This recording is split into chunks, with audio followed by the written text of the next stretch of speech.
मैं सबूत रखूंगा आज इस विधानसभा के अंदर। ये लोग मोदी जी को पैसा देते हैं और बदले में मोदी जी इनके खिलाफ इनकम टैक्स नहीं होने देते, नोटबंदी के पहले इन लोगों को बता देते हैं और इनका काम करवाते हैं। ये आज मैं सबूत लेके आया हूं जी।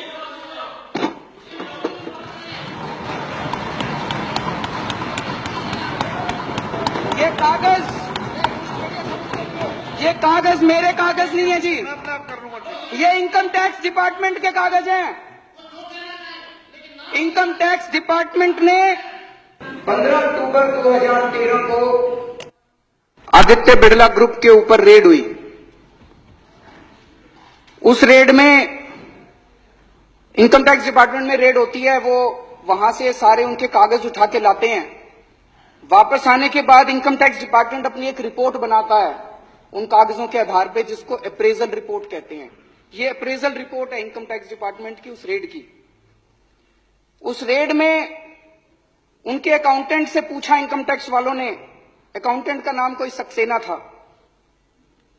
सक्सेना ने कहा जी मैं हवाला का पैसा लेके आता हूं, मेरे बॉस हैं उनका नाम शुभेंदु अमिताभ है, वो जिस जिसको कहते हैं फिर मैं उनको पैसा जाके बांट देता हूं। शुभेंदु अमिताभ बिड़ला ग्रुप के ग्रुप एग्जीक्यूटिव प्रेसिडेंट थे। शुभेंदु अमिताभ के लैपटॉप, फोन, ब्लैकबेरी सब चेक किए गए तो उनके लैपटॉप से एक एंट्री मिली। ये एंट्री है 16 नवंबर 2012 की। इसमें लिखा हुआ है गुजरात सीएम 25 करोड़ रुपए।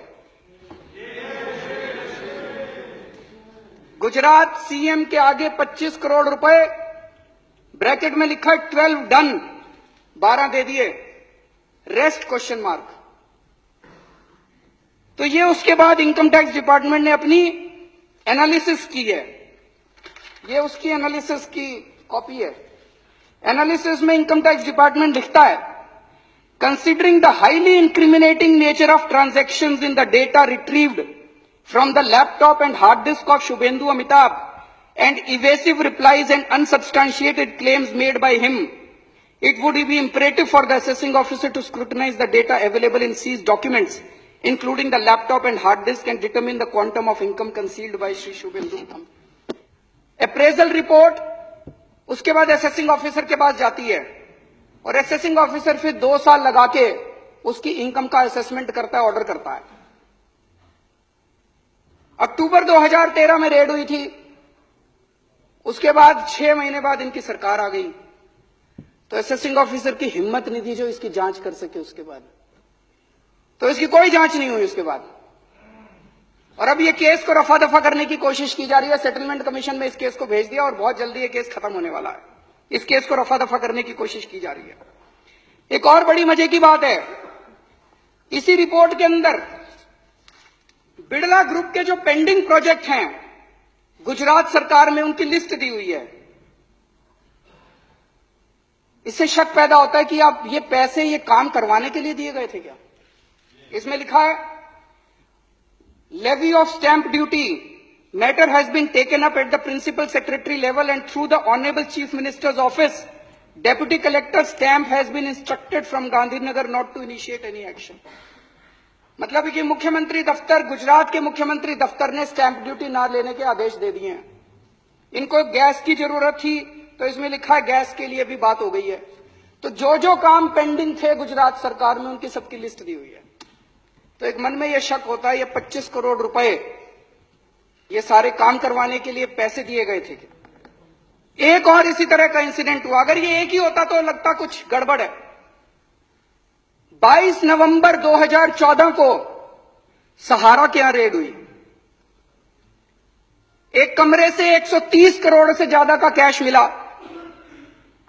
वहीं पे कुछ कागज मिले, उन कागजों में भी नरेंद्र मोदी जी का नाम है कि लगभग 400-500 करोड़ रुपए देने की बात है उन कागजों के अंदर।